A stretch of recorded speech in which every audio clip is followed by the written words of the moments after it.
Hey there, chicken nuggets. It's me, Carl. And I'm Andy. Welcome to Grow TV. Welcome to Grow TV. Hosted by Carl. Where we have fun with our friends, talk about Jesus, and go over everything the Bible has to offer. Now once again, welcome to Grow TV.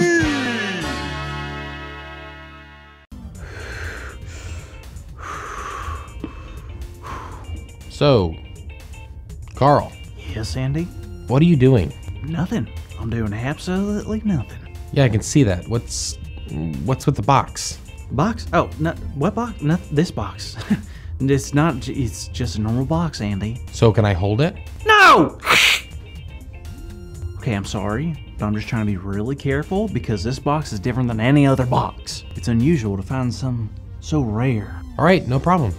So what's so unusual about it? Well, I care about this box, and I found something that I never thought I would. Well, you're not talking about the crazy egg, are you? Yeah, I got the crazy egg. Everybody knows that a box of eggs comes with 12 eggs in it, but every once in a while, you'll find one that has an extra egg. A 13th egg. A crazy egg. Crazy egg. Wow, Carl, that's amazing. You must be so happy. Yeah, so happy. I'm so happy. Carl, you seem kind of stressed. What? Me stressed? No, why would you say that? Well, you're doing your stressed out voice where your voice gets all high and loud. What are you talking about? I don't have a stressed out voice.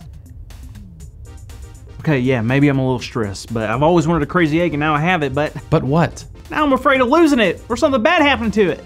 Oh, I guess that makes sense. So what do you say we jump into today's story? I suppose. What are we talking about? Well, believe it or not, we're talking about King David again, but this time it involves a special type of box. A box like this? Not exactly. This particular box was made of wood and it was beautifully designed. They actually called it the Ark of the Covenant, and it was created to hold really important things in the Old Testament. What kind of things? Things that would remind the people of what God had done, like the tablets that the Ten Commandments were written on, or a jar of manna. Is that the special food that God rained down from the sky for the Israelites to eat? From when they were walking the wilderness and stuff? That's the one. And also the rod that Moses' brother Aaron used that budded leaves, even though it was a dead piece of wood. Wow, that stuff really is important. So what does that have to do with King David? Well, having the Ark of the Covenant in your town was something everyone wanted, especially David. Why did everyone want it? Well, what made the Ark of the Covenant really special is that it was a symbol of God's presence. Wait, God was in the box? Sort of. It was a place where people could come and meet with God. That's why having it with you was such a big deal. I can imagine. Well, who had the ark? Well, David and his men came and got the Ark from a place called Bela, and they brought it back to Israel. Nice. I bet they were nervous like me, huh? Holding on to the ark, protecting it, trying to make sure nothing bad happened to it. Not really. I mean, the Ark of the Covenant is so important. You gotta take care of it. Yes, it is serious, but bringing home the Ark of the Covenant was a very happy thing for David and the people of Israel. Really? Of course, this box had so much history and meant so much to the people of Israel. I mean, it was one way of really knowing that God was with them. Wow, that was really cool. You bet it is. David was so happy that he began to dance and everyone started playing instruments. Wait a minute.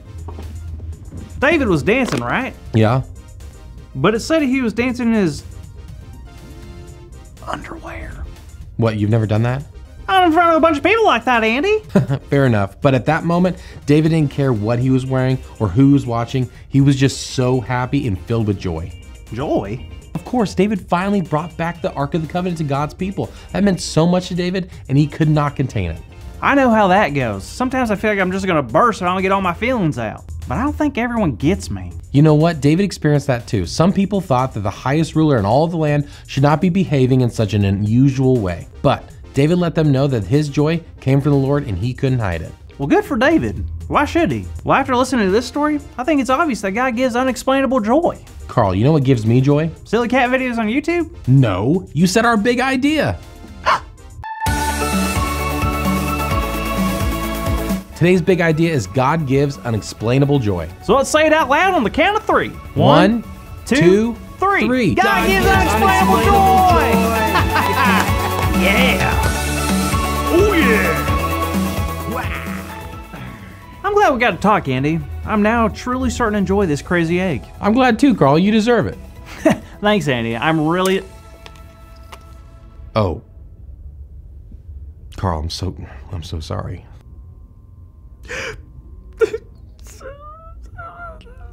Oh, Carl, don't cry.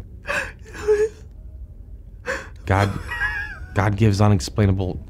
Okay, that's Ow. that's all for today. That's all for today, kids. Sorry.